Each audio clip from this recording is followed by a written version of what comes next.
Non so voi, io sto abbastanza tremando, non so voi, ma... Ok, prego. Dell'Utri in vita nella primavera del 92. Un attentato sventato, per fortuna.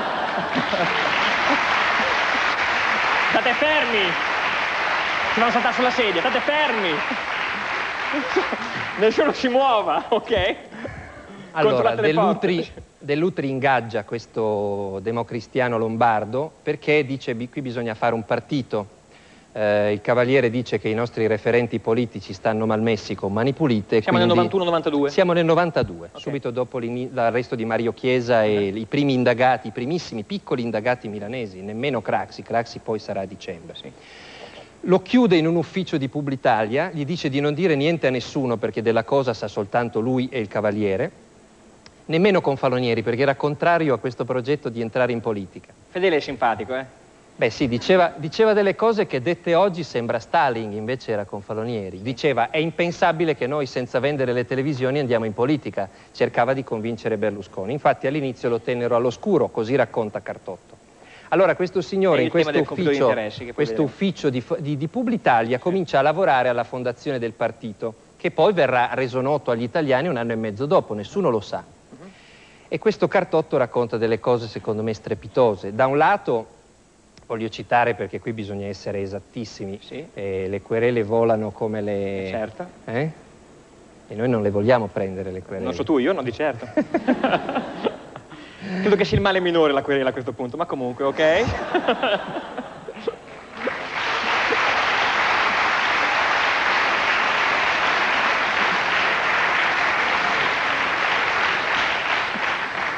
Allora, Cartotto racconta il movente della nascita di Forza Italia. Sì. Berlusconi, in una convention di quadri della Fininvest tenuta a Monte Carlo, tenne un discorso che posso definire di attacco, dicendo specificamente i nostri amici che ci aiutavano, Craxi e C, contano sempre di meno, i nostri nemici contano sempre di più, dobbiamo prepararci a qualsiasi evenienza per combatterli.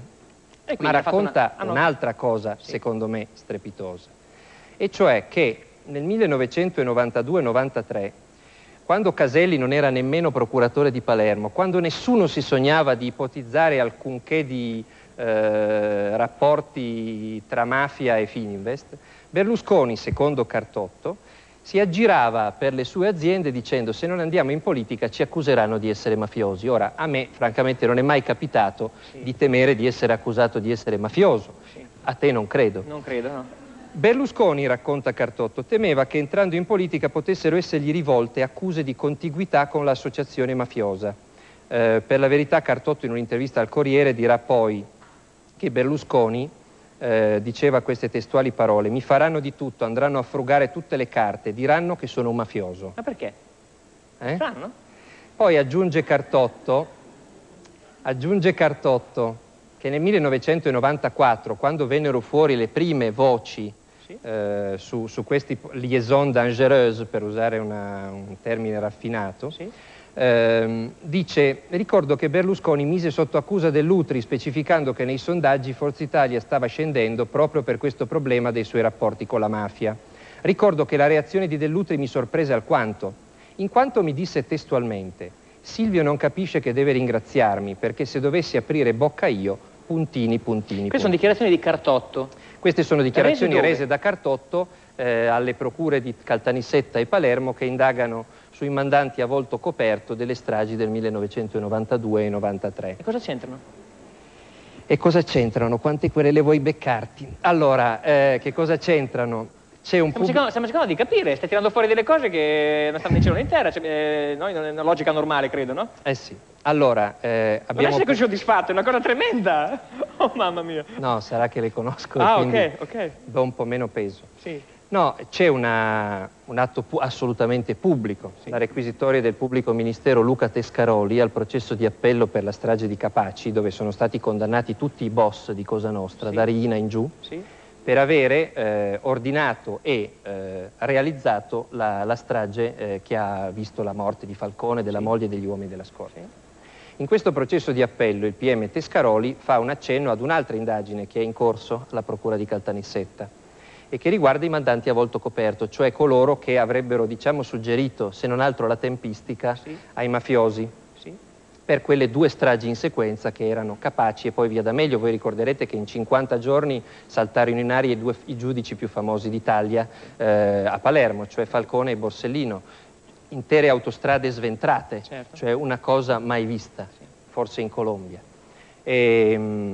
E questo pubblico ministero nella requisitoria ha sostenuto, ha ricordato le parole di alcuni collaboratori di giustizia, i quali sostengono che Totò Riina, prima di mettere a punto queste stragi, aveva incontrato alcune persone importanti, come le chiamava lui, e questi pentiti riferiscono che erano Berlusconi e Dell'Utri. Naturalmente tutto ciò è una requisitoria, un documento pubblico, è una cosa che è stata letta in udienza e noi l'abbiamo pubblicata, non è una sentenza, ci mancherebbe altro.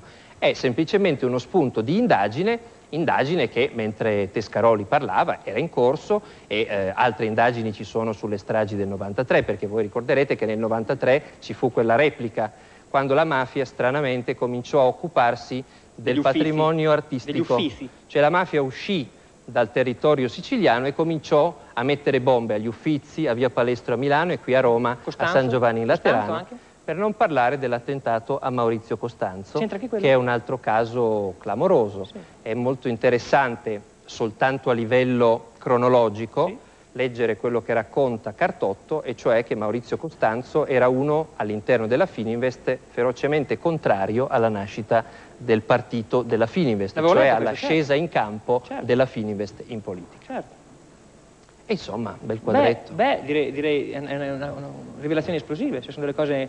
Non sono sai qual è il brutto? Sì. O il bello? Sì. Che non sono rivelazioni, cioè non sono cose che io sono andato a trovare e che nessuno poteva trovare. Sì. Sono cose che sono state dette in un'aula di tribunale. Ma, nessuno ne riferisce perché ancora devono essere dimostrate probabilmente queste cose. Per cui sì, ma quando un pubblico ministero dice una cosa se ne dovrebbe parlare, sì, no? E invece non se ne parla. Non se ne parla molto.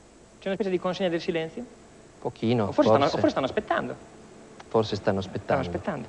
E Craxi cosa c'entra? Perché tutto è partito da Craxi. Tutto è partito da Craxi perché Cartotto racconta che a queste riunioni ad Arcore, nelle quali si decideva la nascita di Forza Italia, a un paio di queste riunioni partecipò Bettino Craxi, poco prima di volare ad Hammamet, cioè di perdere l'immunità parlamentare e di volare un giorno prima ad Hammamet per sottrarsi all'arresto. E quindi quello che voi sostenete, diciamo, in questo libro è che, dati certi riscontri, deposizioni, eccetera, eccetera, la nascita del partito è dovuta al fatto che mancavano i referenti politici a un certo punto, e quindi ok, dobbiamo farci le cose da soli. Questo racconta, diciamo, l'unico testimone che ha parlato di quel periodo, e cioè questo Cartotto, che non è un pentito di mafia, non è un delinquente pentito. Dov'è questo Cartotto?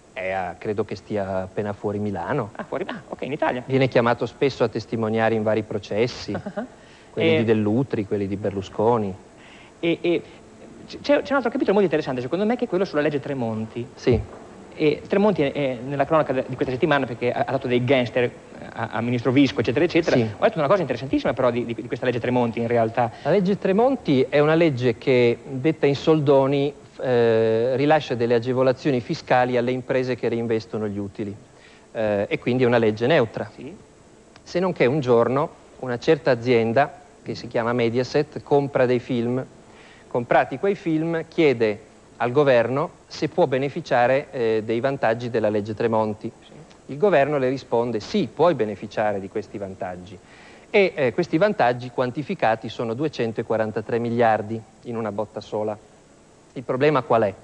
Io non so se la Mediaset avesse o non avesse diritto di accedere a questi vantaggi. C'è chi sostiene di no, perché i film acquistati non sono beni materiali e la legge Tremonti si occupava soltanto di beni materiali, ma ammettiamo che fosse tutto di loro diritto. Il problema è che a beneficiare di questa legge è colui che l'ha fatta, e cioè il Presidente del Consiglio Berlusconi, che con una mano è Presidente del Consiglio e con l'altra è padrone della Mediaset.